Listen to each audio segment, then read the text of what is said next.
how do you promote honest critiques within the team that you work with for the organizations that you work with? Let me just make a real quick question. First of all, you tell them they're not a team if they're doing that.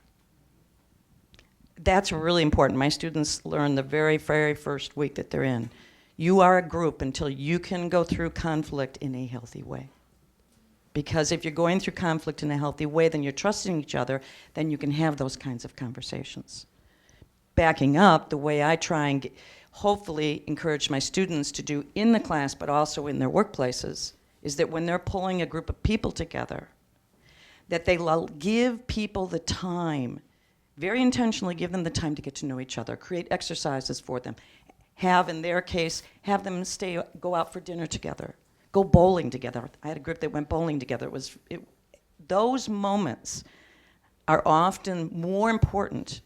And unfortunately, I think our culture tends to hold the expectation, well, you got to get to the project, you got to get to the project, without the understanding that the more you allow those relationships to be built, the greater the opportunity to be able to navigate through what you're talking about.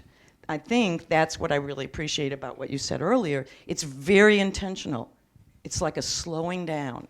Let's be really intentional. We want to build these relationships because then when the going gets tough, we'll be a team.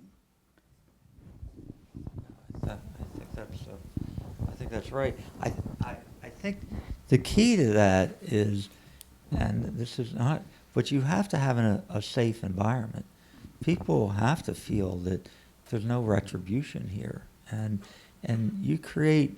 And I've been there. I mean, if you're in a culture where you're afraid to speak up or afraid to, then you've lost everything in this process. And there are a lot of cultures like that.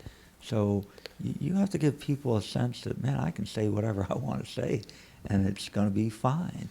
And not every place is that way. And I don't. That's at least what I try to do. And the other is we do. A boss of mine years ago did this with me. We do review 30, 60, 90s. We go, what are you going to do next 30, 60, 90 days, and how do you do it, that sort of thing. And he always ended with, now what can I do for you? What can I do for you to make your job easier? What can I do away with? What can I help you with? And you always felt like, Joyce, he really means it. He really wants to help me and doing that. So that's an aspect too that I try to do.